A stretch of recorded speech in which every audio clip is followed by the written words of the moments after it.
Hello दोस्तों, स्वागत है आप सभी का आज की क्लास में। आज हम फिर से एक नई नदी को लेकर आए हैं और जो कि बड़ी ही महत्वपूर्ण नदी है विश्व स्तर पर भी और भारत के स्तर पर भी। नदी का नाम है माही नदी। विश्व स्तर पर ये नदी क्यों महत्वपूर्ण है इसके बारे में मैं आपको बता देता हूँ। सबसे पहले इस नदी को ये अपने नाम विशेष के रूप में भी जानी जाती है। नाम विशेष के रूप में इसलिए जानी जाती है, भारत में कौन सी नदी ऐसी है जो उल्टे यू आकार की आकृति को बनाती है। अभी आप देखेंगे जब इसका हम डायग्राम बनाएंगे तो कौन सी ऐसी नदी है जो भारत में उल्टे यू आकार की आकृति को बनाती है, तो वो है माही नदी। कौन सी ऐसी नदी है जो कर्क रेखा को 2 बार काटती है, तो वो है माही नदी। यहाँ से आप ध्यान रखेंगे। अब ये आपने ध्यान रखना है कि कर्क रेखा भारत के 8 राज्यों से गुजरती है, भारत के बीचों बीच से गुजरती है। पृथ्वी पर हमने 3 रेखाएं खींची हुई है जो कि काल्पनिक है, विषुवत रेखा, मकर रेखा और कर्क रेखा। ठीक है ना। इसके बारे में भी मैंने आपको बताया था कि कैसे कौन सी डिग्री पर कितनी रेखा को हमने खींचा गया है और कौन सी उत्तरी गोलार्ध में और कौन सी दक्षिण गोलार्ध में है। ठीक है ना। अब यहाँ से आप ध्यान रखेंगे, ये जब मध्य प्रदेश से निकलती है और राजस्थान में प्रवेश करती है और फिर गुजरात से जो है जाते हुए खंबात की खाड़ी में गिरती है, तो ये कुछ ऐसे क्षेत्रों से बहती है जहाँ पर इसके कुछ अलग अलग नाम दिए जाते हैं। आप इसके नामों को देख सकते हैं यहाँ पर। सबसे पहले इसको आदिवासी गंगा भी कहा जाता है, यानी कि उस क्षेत्र से गुजरती है जहाँ आदिवासी समुदाय रहते हैं, जिस कारण से इसको आदिवासियों की गंगा भी कहा जाता है। एक क्षेत्र है कांठल जहाँ से गुजरती है, इसलिए इसको कांठल की गंगा। एक क्षेत्र है वागड़, इसलिए इसको वागड़ की गंगा। और इसको दक्षिण राजस्थान की स्वर्ण रेखा भी बोलते हैं, यानी कि दक्षिणी राजस्थान का जो हिस्सा है जहाँ पर ये बहती है उसको स्वर्ण रेखा कहा जाता है इस नदी के कारण। ठीक है ना। इसकी लंबाई 576 किलोमीटर है और ये सबसे महत्वपूर्ण बात जो है, कर्क रेखा को ये नदी 2 बार काटती है। अभी आपको बताएंगे किस तरीके से। तो ये नदी कर्क रेखा को 2 बार काटती है। विश्व की ऐसी 3 नदियां हैं जो कि इन रेखाओं को 2-2 बार काटती हैं। जैसे आप बात करें विषुवत रेखा, कांगो नदी विषुवत रेखा को 2 बार काटती है। लिम्पोपो नदी मकर रेखा को 2 बार काटती है और आपकी जो है माही नदी कर्क रेखा को 2 बार काटती है। ये आप यहाँ से याद रखेंगे। तो दोस्तों अब शुरुआत करते हैं इस नदी की, कहाँ से निकलती है, कितनी नदियां मिलती हैं, तो देखते हैं। सबसे पहले बात करें तो आपको याद रखना है राज्य, तो मध्य प्रदेश राज्य से ये निकलती है। इसका जो उद्गम स्थान है वो मध्य प्रदेश राज्य है।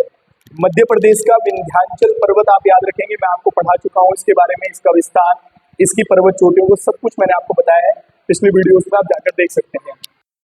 और वहाँ पर एक मेहद झील यहाँ से बनकर चलती है हमारी कौन सी नदी, माही नदी। ठीक है ना, ये आप यहाँ से याद रखेंगे। और ये जो है मध्य प्रदेश से फिर राजस्थान में प्रवेश करती है और राजस्थान से प्रवेश करने के बाद जो है ये गुजरात में प्रवेश करने के बाद जो है खंबात की खाड़ी में गिर जाती है। ठीक है, यहाँ से आप याद रखेंगे। तो गुजरात में प्रवेश करने के बाद खंबात की खाड़ी में गिर जाती है। तो इस तरीके से देखते हैं आप। इसकी अगर आकृति की बात करें, ये मध्य प्रदेश है, ये राजस्थान है, ये गुजरात है। तो ये जो है उल्टे यू आकार की जो है आकृति में बहती है। जब आप इसको मैप पर बनाएंगे तो आपको इसी तरीके से इसकी आकृति देखने को मिलेगी। ठीक है ना। तो यहाँ से ये जो है जब निकल कर चलती है तो आप इसके निकलने के क्रम में एक ध्यान रखेंगे, बड़ी महत्वपूर्ण जगह है जिसका नाम है खादू। खादू ब्रैकेट में लिखेंगे बांसवाड़ा, ये आप यहाँ से याद रखेंगे। एक जगह है जिसका नाम है खादू बांसवाड़ा।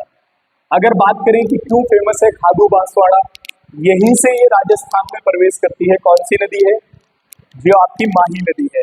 और ये इसका जो प्रवाह क्षेत्र है वो मध्य प्रदेश में कम है, लेकिन अगर राज्यों की बात आएगी तो आप याद रखेंगे मध्य प्रदेश में बहती है। ठीक है ना। और उसके बाद जो है ये राजस्थान में बहती है और गुजरात में बहती है। कई बार इसके बारे में जो है आपने ध्यान यही चीजें रखनी है कि कितने राज्यों में ये बहती है। ठीक है। दूसरी बात, अब ये मेहद झील से जब निकलकर चली है तो ये पहुंची है खादू बांसवाड़ा, जहां से ये नदी जो है कहाँ प्रवेश करती है, तो ये राजस्थान में प्रवेश करती है। अब खादू बांसवाड़े के बाद इसमें सबसे पहले एक नदी आकर मिलती है जिसको आप याद रखेंगे, इधर से आकर एक नदी मिलती है और इस नदी का आपने नाम याद रखना है। इस नदी का नाम एराव नदी है। क्या है, एराव या फिर ईरू नदी, आप इसको याद रखेंगे। कौन सी, एराव या ईरू नदी। और ये कहाँ से, ये राजस्थान से निकल कर आती है और आकर जो है मिल जाती है किसमें, तो आप याद रखेंगे माही नदी में मिल जाती है खादू बांसवाड़ा के बाद। ठीक है। उसके बाद जब थोड़ा सा आगे बढ़ेंगे, थोड़ा सा आगे बढ़ने पर यहाँ पर इस नदी पर एक बड़ा ही महत्वपूर्ण बांध बनाया हुआ है। खादू बांसवाड़ा से आगे इस नदी पर एक बड़ा ही महत्वपूर्ण बांध बनाया हुआ है। उस बांध का नाम है, आप याद रखेंगे, माही बजाज सागर बांध, ठीक है ना।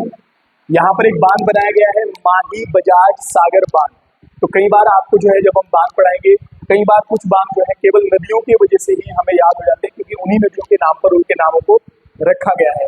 बस आपने राज्य याद करने होते हैं। तो ये बजाज जो माही बजाज सागर बांध है, ये राजस्थान राज्य में है। कहां पर है? राजस्थान राज्य में है, ठीक है ना।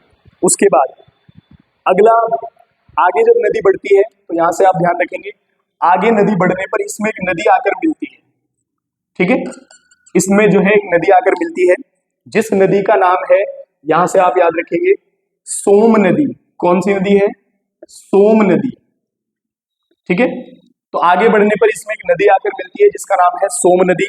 और अगर सोम नदी की बात करें कि निकलकर कहां से आती है, तो आप याद रखेंगे राजस्थान के उदयपुर क्षेत्र से निकलकर आती है। कहां से आती है? राजस्थान के उदयपुर क्षेत्र से निकलकर आती है सोम नदी, और आकर माही नदी में मिल जाती है। लेकिन अगर हम बात करें माही नदी में मिलने से पहले ही सोम नदी में एक नदी और मिलती है, ठीक है, जिसका नाम है, और ये महत्वपूर्ण नदी है, आपने याद रखनी है, ठीक है, जिसका नाम है जाखम नदी। कौन सी है? जाखम या जखाम नदी भी इसको कह सकते हैं, ठीक है ना। यहां से आप याद रखेंगे। तो कौन सी नदी इसमें आकर मिलती है? जाखम नदी। अब जाखम नदी की अगर हम बात करें कि कहां से निकलती है, तो आप याद रखेंगे ये भंवर माता पहाड़ियों से निकलती है, जो कि राजस्थान में है। भंवर माता पहाड़ी, ठीक है, भंवर माता पहाड़ी से निकलती है, जो कि कहां पर है? राजस्थान राज्य में है। तो यहां पर दो नदियां आपने देखी है, एक नदी है सोम नदी, एक नदी है जाखम नदी, है ना। और ये दोनों की दोनों जो है किसमें मिल जाती है? माही नदी में मिल जाती है, ठीक है ना। तो यानी कि आप ये समझ सकते हैं यहां से सोम और जाखम नदी जो है वो किसकी सहायक नदियां हैं? तो आप याद रखेंगे माही नदी की सहायक नदियां हैं, ठीक है ना। दोस्तों आगे बढ़ते हैं। आगे बढ़ने पर इससे जो है एक और जो है नदी आकर मिलती है, ठीक है ना। और इस नदी का नाम है मोरेन नदी। कौन सी नदी है? मोरेन नदी। ये आप यहां से याद रखेंगे। अगर बात आए कि मोरेन नदी निकलती कहां से है, तो आप याद रखेंगे ये डूंगरपुर पहाड़ियों से आती है। कहां से आती है? डूंगरपुर पहाड़ियों से, ठीक है, यहां से आप याद रखेंगे। तो डूंगरपुर पहाड़ियों से निकलकर एक नदी आती है जिसका नाम है मोरेन नदी, और वो आकर जो है माही नदी में मिल जाती है राजस्थान में, ठीक है। उसके बाद इसमें जो है इधर की ओर से एक नदी मिलती है जिसको आपने याद रखना है, और इस नदी का नाम है चाप नदी। कौन सी है? चाप नदी। ये आप यहां से याद रखेंगे, यानी कि चाप नदी जो है वो माही नदी की एक सहायक नदी है, ठीक है ना।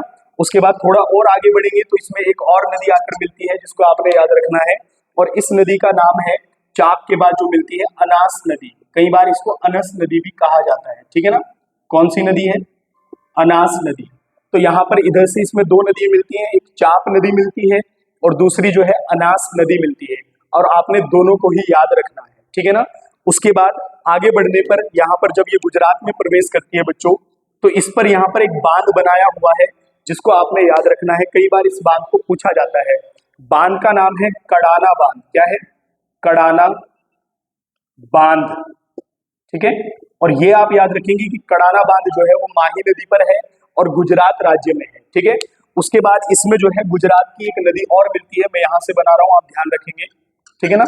गुजरात की इसमें एक और नदी मिलती है जो गुजरात में मिलती है, इससे नदी का नाम है भादर नदी। कौन सी नदी है? भादर नदी। तो ये आप यहां से याद रखेंगे। तो दोस्तों ये था माही नदी तंत्र, ठीक है ना। माही नदी कहां से निकलकर चली और कितनी इसकी सहायक नदियां मिली हैं, और अंत में जो है ये कहां गिर जाती है, तो यहां से आप याद रखेंगे अंत में ये आकर जो है खंबात की ही खाड़ी में गिरती है, ठीक है ना। यहां से आप याद रखेंगे, तो खंबात की खाड़ी में गिर जाती है। तो ये थे माही नदी तंत्र। उम्मीद है कि आप लोगों को ये समझ में आया होगा। कई बार इसके नाम विशेष से इसकी लंबाई को लेकर, और कौन सी नदी कर्क रेखा को 2 बार काटती है भारत की, तो आप यहाँ से माही नदी याद रखेंगे। निकलने का कर्म और सहायक नदी, निम्न में से कौन सी माही नदी की सहायक नदी नहीं है या है, इस तरीके से प्रश्न पेपर में आ जाते हैं। तो उम्मीद है ये आपको समझ में आया होगा। मिलते हैं नेक्स्ट वीडियो में नई नदी को लूनी नदी के साथ। तब तक के लिए धन्यवाद।